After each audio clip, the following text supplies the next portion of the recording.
It's now my pleasure to introduce Tim Wyrosdick, who is the Superintendent of Santa Rosa County in Florida. Tim is someone that I work with very closely, and what sets Tim apart a little bit is his focus and embrace of the Leadership Development Institutes. Remember that fourth step in the EBL framework, and that's that coaching and training? Quinn Studer says that when the leader of a hospital or a healthcare organization or a healthcare system really grabs that leadership development and makes it theirs, that's the greatest opportunity for success. Tim works with us not just to set the agenda for a day with his administrators and leaders, but he also sets the objectives for the year. What is it we want to accomplish this year? And we're in our third year with Santa Rosa County, and that really has been that movement. This year, this summer, in the spring and summer, he has focused with them on really studying servant leadership. And to know Tim, that really is his style. And so we are going to begin this year to really focus on personal and professional development of individuals, not just the group. So it's been a real movement and a journey. But Tim Wyrosdick offers you a little different perspective. He comes from a very high-performing district when it comes to student achievement. So his movement to EBL was for different reasons. But please help me to welcome Tim Wyrosdick. I'd like to thank Robin and Janet for inviting me to participate with you. I'll share with you, this is very self-serving.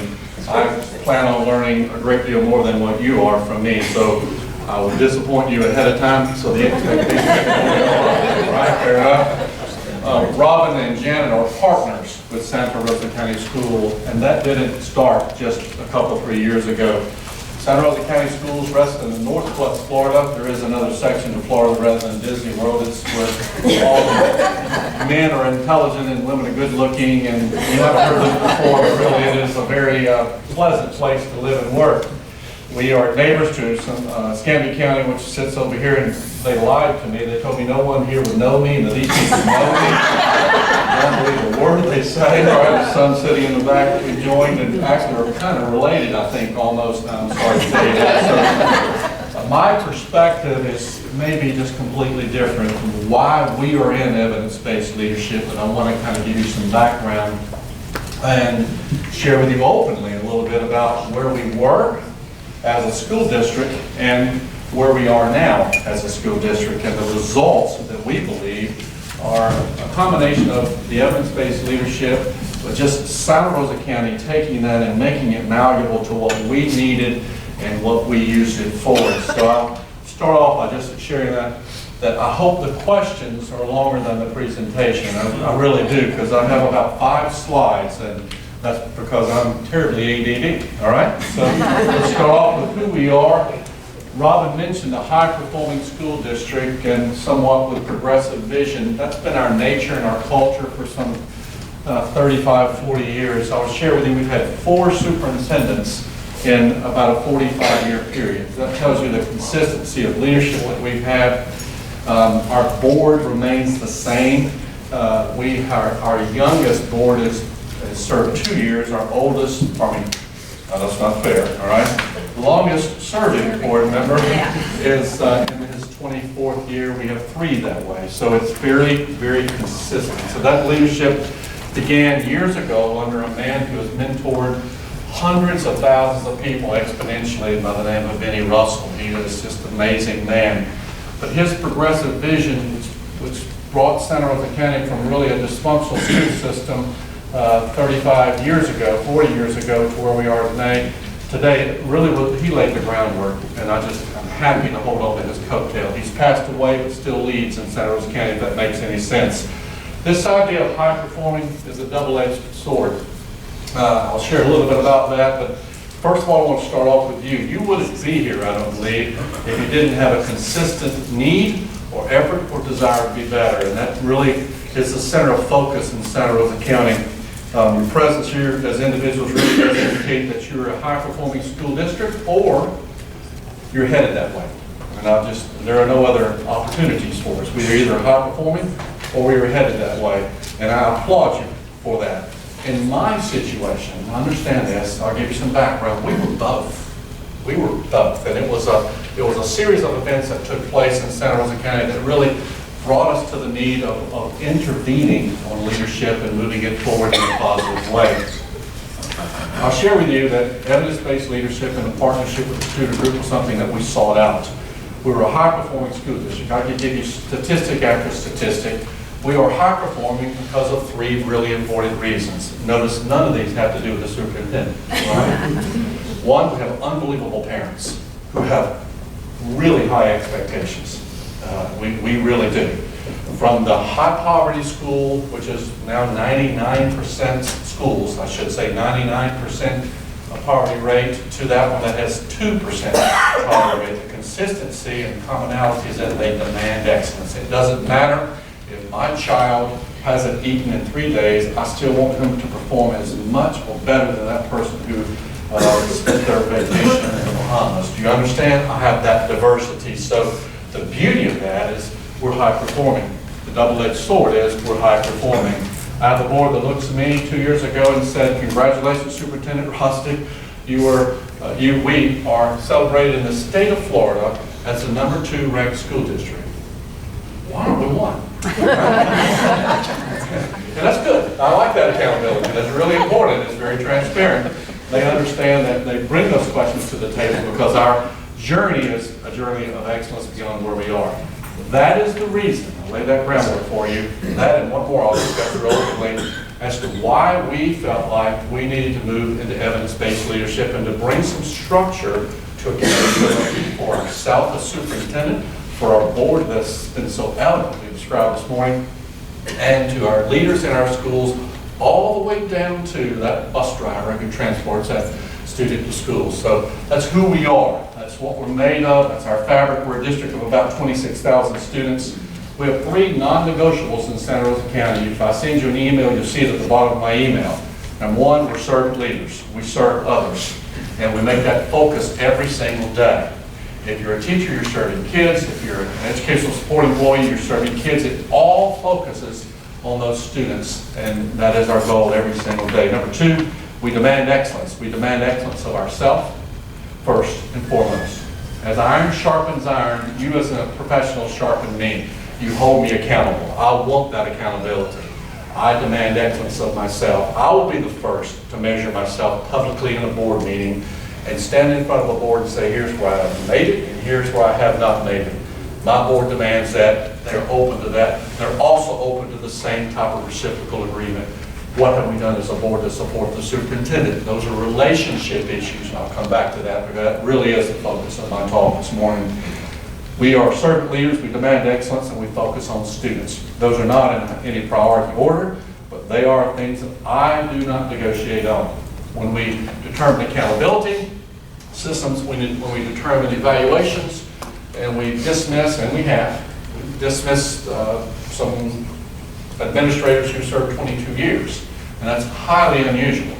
But when you get down to not focusing on those 3 non-negotiables as adopted by the board and demanded by the superintendent and all leaders, holding ourselves accountable, it's an easy dismissal. Actually, they dismiss themselves. So does that make any sense? I hope it does when we get them down the road. If you read the book, it's at 8%, okay? You understand where I'm going, okay? The board adopted and embraced our process of moving to it, and they said the same thing that you're feeling. Change is scary.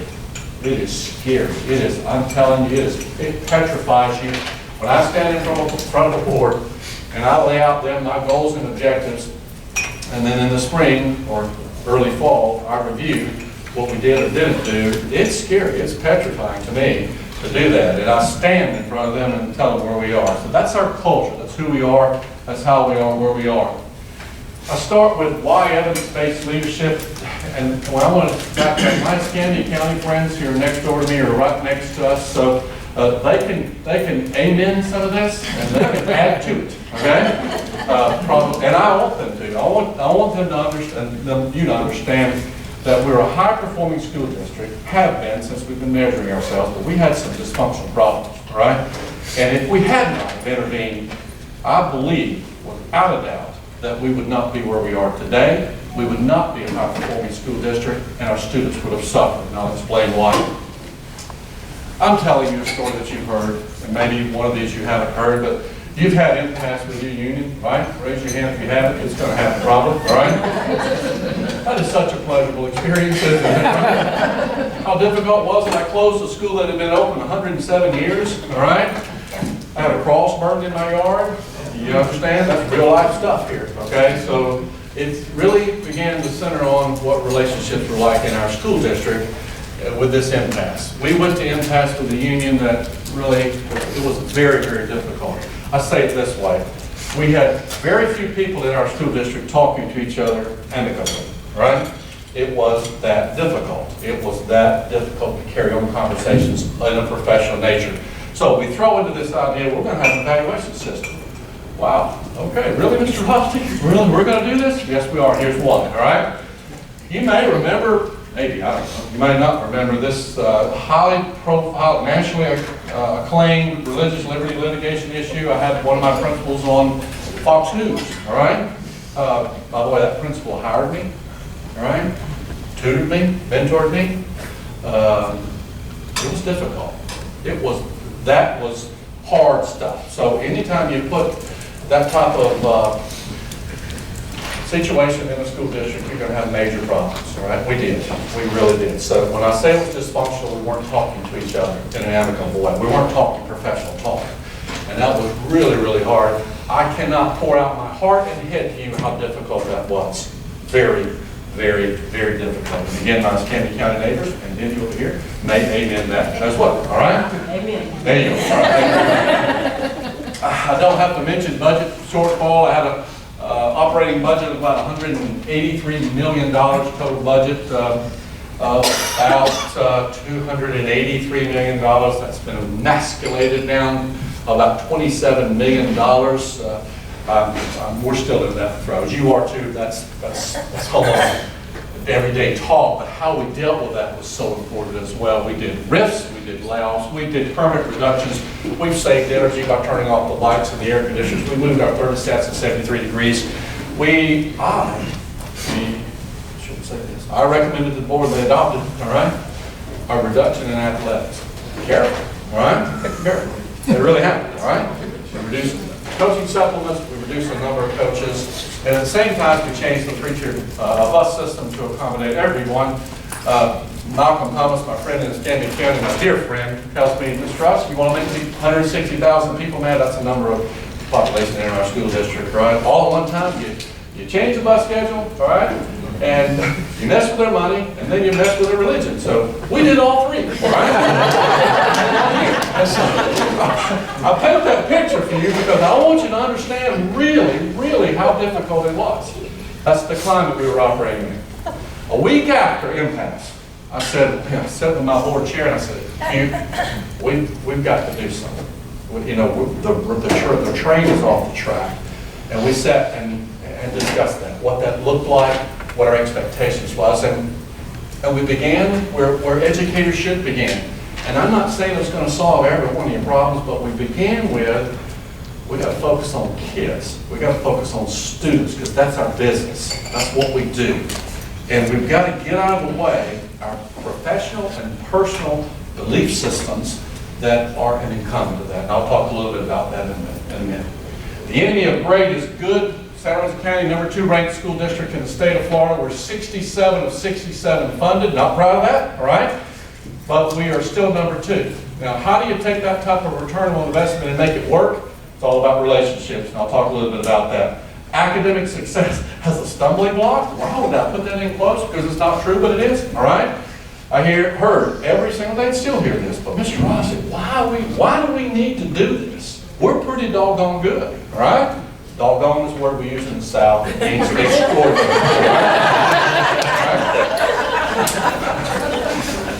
I presented in Boston one time, After the first 4 minutes, I said, raise your hand anytime, raise it anytime, okay? Interrupt me, don't mind, question raised. About 2 minutes into the presentation, the guy said, where are you from? Now you know where I'm from. All right, there we go. Academic success, that idea, the enemy of being great, is important, but being where we are was a stumbling block to us, right? I will say some terms that many of you are familiar with. We've got Common Core standards, we've got PARC assessments, we've got next generation learning. In Florida, we never met a standard we didn't like. It's always been mentioned, right? And I really believe that if you adopted a standard of how many can tie you shoot today, we know them, all right? We really would. We have the State Board of Education believes that to be important. That's who we were. That's it. And I want to paint a picture of you how difficult it was. And where we are today is completely different. How did the work with that leader evaluation move us forward? I can't tell you in 20 minutes how profound the impact was for us, all right? Remember, what did we begin with? This is an interactive lesson. What did we begin with? Dysfunction. Dysfunction, okay? Who did we focus on to solve that dysfunction? Students, all right? So Superintendent Wyrosdick, what about re-election? I'm an elected superintendent. I'm elected every 4 years. I have an elected school board. I have 26,000 students, plus or minus, all of them gifted, by the way. And they really are, all right? And 1,783, 84 this morning. I just approved another teacher this morning. So that's who we are. About 3,000 employees total. We're the largest employer in Santa Rosa County. Our county is our school district. You get the picture, okay? It's large, all right? So why move forward, all right? That change, PBL and Race to the Top married in a way that we didn't expect, but it merged very nicely, all right? So when you begin to think about what you're going to be like in 5 or 10 years, you best be adopting Common Core and evidence-based leadership in some form or fashion. For us, it married very, very well. But it was a change. It was a paradigm change. It was a complete shift of thought for us in Santa Rosa County. Our teachers really began to kick back on it. And why? Well, number one reason, because they were just so much coming at them at one point in time. You're with me, you understand that, okay? Our teachers were just buried in change. And that change was very, very tough. But what we did, we focused, right here, this really is the kind of, we focused on relationships as a bridge builder for employee performance. We saw, our board, and I and my staff, which is, and they look very, very good, by the way, all right? We saw what was coming. We saw administrators and teachers, employees who deal with children every single day being held accountable in a way that we never had in the past. We jumped ahead of that just a tad, and working with Janet and Robin and developing some accountability systems and some survey systems and some measurement systems and some reporting systems that all were very transparent, we began to build that relationship back. My union president and I went to a TYYO, invited by Mr. Studer. We sat together, and there was a change at that TYYO. Can't remember what TYYO stands for, but I love the word, all right? Taking you and your organization to the next level. To the next level. Got it? All right. Rhonda, my union president, sat right beside me. Wonderful lady, by the way. Profound ESE teacher, good lady, okay? She sat right beside me, and we sat for 2 solid days and listened to why should we move ourselves to the next level. And we thought about together that night, it really is about relationships, right? Relationships overcome or burden you in one way, shape, form, or fashion. There was a point in that presentation, and you remember this, all of you who've been to a TYYO will, where Mr. Studer said, unions versus administration, or whatever your terminology is, really is about relationships, because we all want the same thing. We want excellence in teachers. We want excellence in instruction. We want excellence in employees. Who can argue against that? Nobody. Absolutely. And I remember it like it was yesterday. Ron and I look at each other going, we have a whole lot more in common than we have different. Mr. Studer, walked right to Rhonda, this far, and said, would you not agree that you would like to dismiss a bad teacher? I thought, wow. I got her now, right? She nodded her head, then he looked at me and said, and wouldn't you, Mr. Superintendent, like to reward a good teacher? You see, it's really about our expectations and relationships. Those relationships became a bridge builder for our employee performance. We have developed through Race to the Top Money's employee evaluation systems that measure and cascade input from parents, students, and teachers on a daily basis. You've heard support card, if you're familiar with that. We do not like support cards at the district office, all right? We don't like them. We have to do them. We know we have to do them, and we're polite. We put on a good face. Please give me your input. But the two of you that's marking me down, that's not marking me down. We have that. I'm joking about that, all right? But really, we looked at that the first time. It was a shock to us because we thought, what'd I do? You're advancing.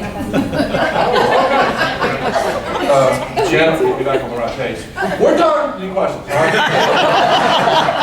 We developed a teacher evaluation instrument and an administrative evaluation instrument, and we'll talk about the process. We did that because that relationship really was the focus of our process.